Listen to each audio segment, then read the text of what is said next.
Nah lu jadi cowok. Oke, selamat malam bapak-bapak dan ibu-ibu.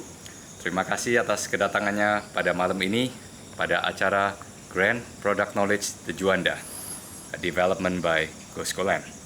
Siapa itu Goskoland? Tak kenal maka tak sayang. Tidak juga kalau di bisnis tidak kenal maka tidak percaya.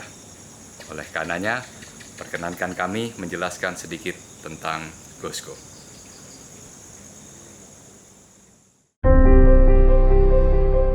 Gosko Group kita dirikan sekitar 20 tahun yang lalu dengan konsep perusahaan keluarga swasta yang akan dikelola dengan profesional sehingga akan dapat bertahan dan terus tumbuh untuk masa yang berkelanjutan.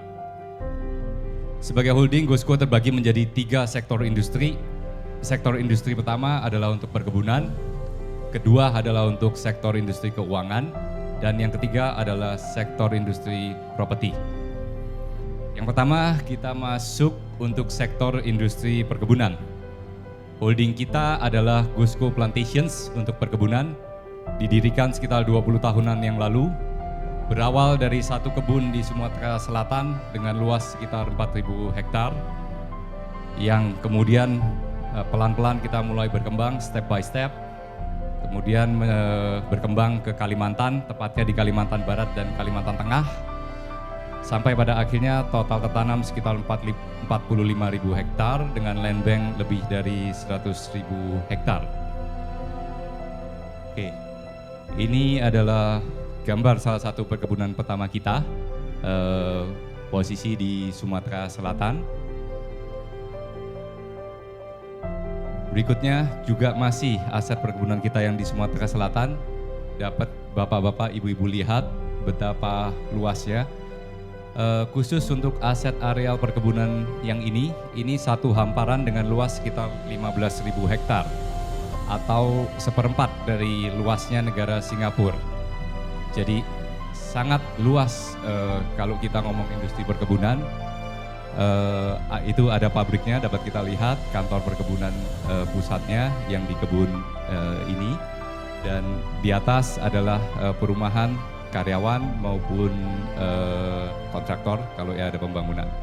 Jadi untuk perkebunan itu sebetulnya sudah hampir sama seperti kita membangun kota sendiri, kota mandiri, karena di dalamnya kita harus menyediakan tempat tinggal untuk karyawan-karyawan kita, harus menyiapkan fasilitas umum, sekolah untuk anak-anak mereka, puskesmas, poliklinik, fasilitas untuk beribadah, dengan fasilitas lain-lainnya juga.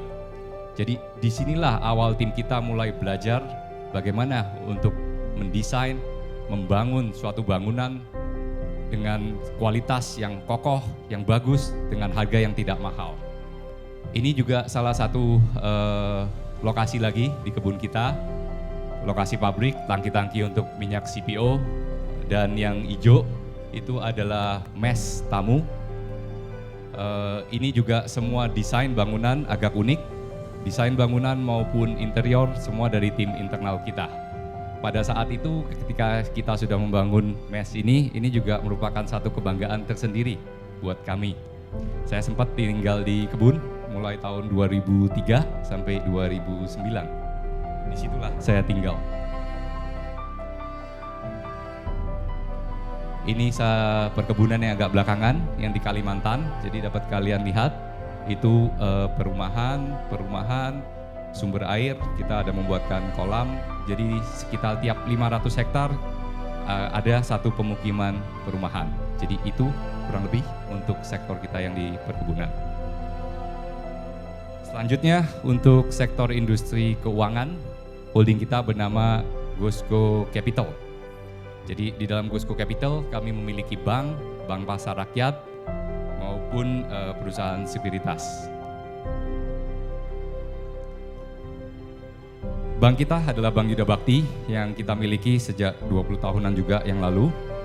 Fokus utama Yuda Bakti pada awal adalah untuk pemberian dana pinjaman untuk pensiunan tentara ataupun anggota-anggota dari kepolisian.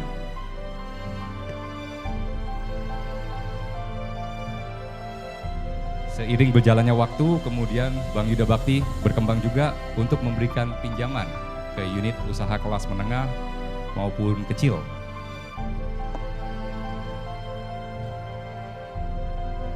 Sekitar kurang lebih 4 tahun yang lalu, kami sebagai pemegang pengendali untuk Bank Yuda Bakti mulai fokus untuk memikirkan masa depan bank kami. Di mana saat itu kami rasa ke depannya semua akan bergerak ke digital. Jadi kita mulai fokus untuk melakukan transformasi ke bank digital. Banyak bank sudah mulai melakukannya, oleh karena itu daripada kita membuat sistem digital sendiri yang mungkin kita sebagai bank kecil akan ketinggalan dengan bank-bank yang lain, maka kita berusaha mencari partner yang memang di bidangnya sehingga kita bisa mencuri start. Nah, sekitar 2018 akhirnya kami ketemu dengan salah satu calon investor yang sudah eksis di Indonesia waktu itu sekitar hampir 2 tahunan. Perusahaan tersebut asalnya dari China, foundernya masih muda, masih umur 36 pada saat itu, namanya adalah William Lee. Nama perusahaannya adalah Akulaku. Akulaku adalah perusahaan payment system di mana kalian bisa mengajukan pinjaman cukup dengan HP kalian. Jadi untuk konsumen-konsumen yang tidak bisa mendapatkan pinjaman atau susah untuk mendapatkan pinjaman dari bank, bisa meng-apply kredit melalui handphone kalian, melalui aplikasi Akulaku. Cukup dengan memfoto dan merekam suara kalian, AI dari Akulaku dapat mendeteksi dari mana asalnya, umur berapa pendapatan kalian per bulannya. Dari sana mereka akan bisa menganalisa untuk dapat memberikan pinjaman. Pinjamannya variasi mulai 500.000 sampai 5 juta. Itu adalah utamanya bisnis Akulaku. Jadi waktu kita kenal di tahun 2018, dalam 1 tahun perkembangannya sangat pesat. Namun seperti biasa, terutama saya sangat was-was dengan investor yang asal China. Tapi setelah ketemu, ternyata semuanya sangat berbeda. William orangnya pandai, simple, namun sangat berkomitmen. Akhirnya pada tahun akhir 2018, Akulaku masuk sebagai salah satu pemegang saham Yuda Bakti. 2019 kita mulai fokus untuk mentransformasi sistem kita ke arah digital banking, dan di akhir 2019 kami mendapatkan izin dari OJK sebagai bank pertama yang mendapatkan license sebagai bank digital di Indonesia. 2020 baru saja beberapa bulan yang lalu kami juga telah menaikkan Bank Yuda Bakti yang tadinya bank buku 1, yang artinya setoran modal di bawah 1 triliun telah naik menjadi bank buku 2. Setoran modal sudah kita setor lebih dari 1 triliun, dan di saat yang bersama juga kita melakukan perubahan nama dari Bank Yuda Bakti ke Bank Neo Commerce. Fokus dari Bank Neo Commerce adalah untuk menjadi bank modern, bank digital dengan fokus kaum milenial dan konsumen secara umum. Ini adalah kantor pusat Bank Neo Commerce di Jakarta. Oke, selanjutnya untuk sektor industri properti. Holding kita adalah Gosco Land. Gosco Land selama 20 tahunan ini lebih fokus untuk menabung land bank. Untuk portfolio project masih belum banyak, cuman ada 2. Proyek pertama kali kita adalah di tahun 2016, kita membangun gedung perkantoran di Jakarta. Ini adalah proyek pertama kita untuk kantor pusat Bank Neo Commerce maupun kantor Gosco Group. Dapat dilihat dari sini permainan desain dengan sudut-sudut simetri, minimalis, serta pemilihan warna yang satu aliran.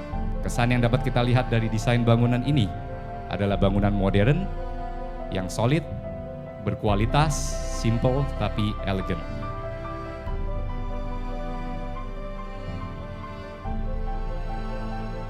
Ini juga masih dalam interior, tampak salah satu ruangan kantor kami di mana permainan sudut-sudut simetri minimalis dengan warna yang senada dengan permainan lighting tetap menjadi dominasi utama dari desain kami.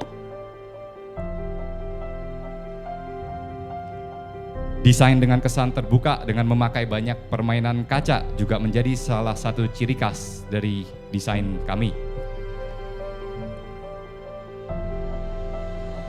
Salah satu ruang meeting kami tetap terlihat nuansa minimalis, modern, namun mewah juga.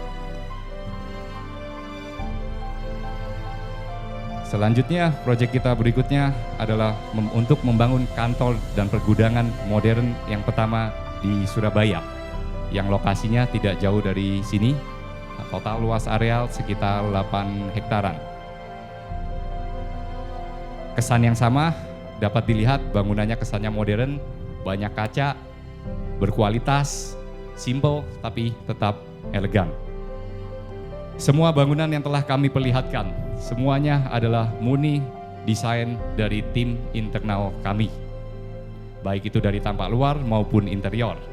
Oleh karenanya, kami merasa kami sudah mampu untuk membangun bangunan yang indah dengan biaya yang tidak mahal. Perhatian kita terhadap detail dan kesempurnaan membuat semua bangunan yang telah kita bangun menjadi kebanggaan tersendiri bagi tim Goscoland. Dengan dasar desain yang selalu modern, berkualitas, simple namun elegan. Kami percaya dasar itu karena menurut kami simple is beautiful.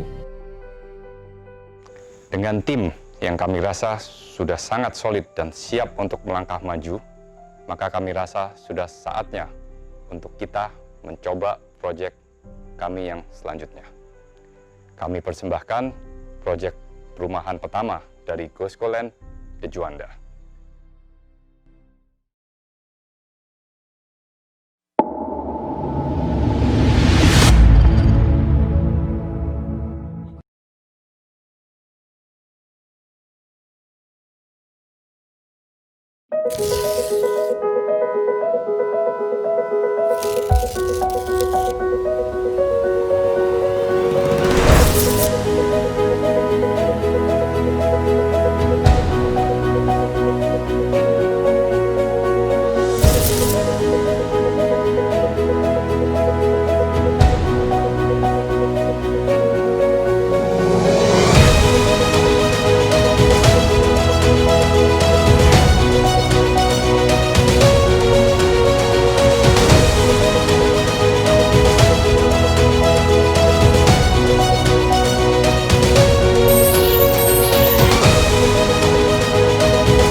Gimana? Cakep kan? Selain dari tim desain internal kami, untuk di Juanda sebagai proyek pertama dari Go School Land, kami juga menggandeng arsitek ternama dari Surabaya, yaitu Bapak Benny Gunawan dan putranya Bapak Giovanni Gunawan. Dengan dibantu dan didukung oleh arsitek yang sudah berpengalaman, kami harapkan grand design dari Juanda maupun tampak bangunan fasad akan dapat menjadi daya tarik tersendiri bagi konsumen Surabaya. Memang pada waktu pertama kita memilih bentuk dan tampak bangunan, ada yang beberapa menyampaikan bahwa terlalu modern kesan bangunannya, mungkin ini akan agak susah dijualnya di Surabaya. Namun demikian, kami yakin apabila kami dapat membangun sesuatu yang indah, pada akhirnya konsumen Surabaya akan dapat menerimanya. Karena desain yang kami buat merupakan perpaduan dari pikiran dan pengalaman yang telah sangat matang kami pikirkan.